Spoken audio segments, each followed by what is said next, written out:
Yeah. So the other side is it's a record about anxiety and depression, right? And how especially as black people, we're kind of expected to move around with armor in the world.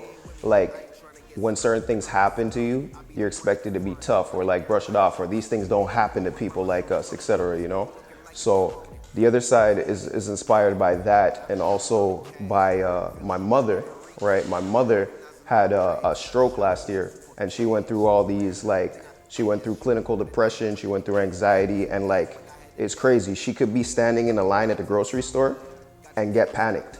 So her situation also inspired that record. So it comes from a very like vulnerable, deep place, you know?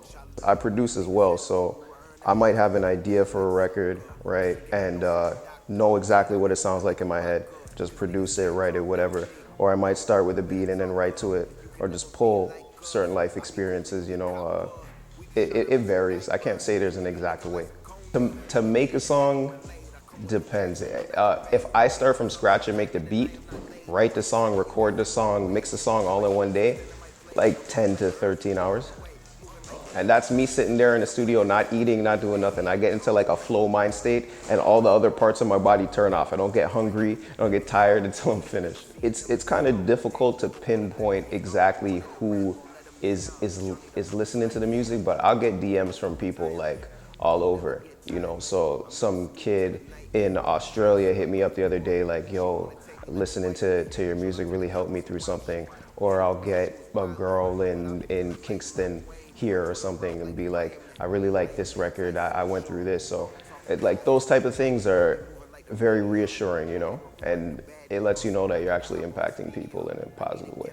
I'm a Virgo, so I'm just mad perfectionist all the time. Like I feel like I'm never completely, I say I'm never completely happy with anything I do, but I built this thing in myself to be like, yo, it's done. If you sit here and nitpick at this forever, it's never coming out. So I just try and look at what I've done before and try and elevate upon that, try something new, test myself, you know.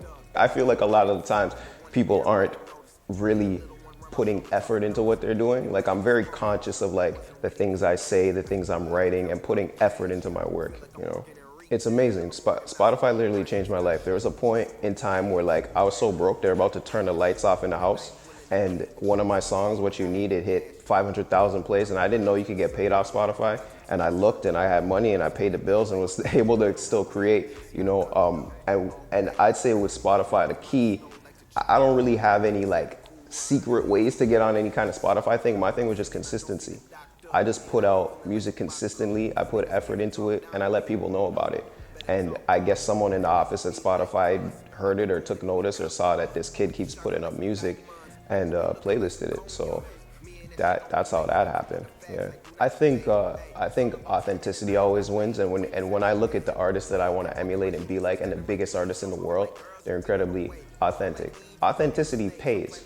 You know what I'm saying? A lot of the people that are giving a more fabricated lifestyle, sure, they're making money and everything like that, but they're not going to make, or they're not going to hit the pinnacle that certain other people will from just being real. We're all human, so the human experience is something that's always going to translate. It will always pay you.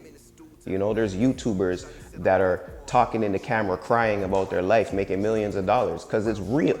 So that's just what I strive for. I'm not trying to do anything that isn't me. It's hard to understand the things you can't really see. People spend their lives working and throw away all their dreams. You walk around with Dharma with melanins in your jeans. We think that we can't get things like depression, anxiety. Is you crazy? Man up, you being lazy. But y'all don't seem to realize this is debilitating. Enough not to get out of bed and go and get your money. Enough to stay in your sheets from the morning to the morning. You be walking around smiling, but inside you really dying. People telling you get over it. They don't know that you trying. Every day you crying, telling people that you good. But it's a cold prison when you misunderstood. Wish you could get back to who you was, but that happy version of you seems like it's long gone. Every passing day seems like it's getting more dark, and you be thinking about ways you can make this all stop. The walls of this home are becoming a cage. When I look into the mirror, what I see ain't the same. I'm trying to blame the world, but it just ain't the case. I'm wondering if I'll be better off in the grave. On the other side, on the other side, on the other side. My name's Seth Dyer. You can follow me at Seth Dyer _EV, SETHDYER _EV. Peace.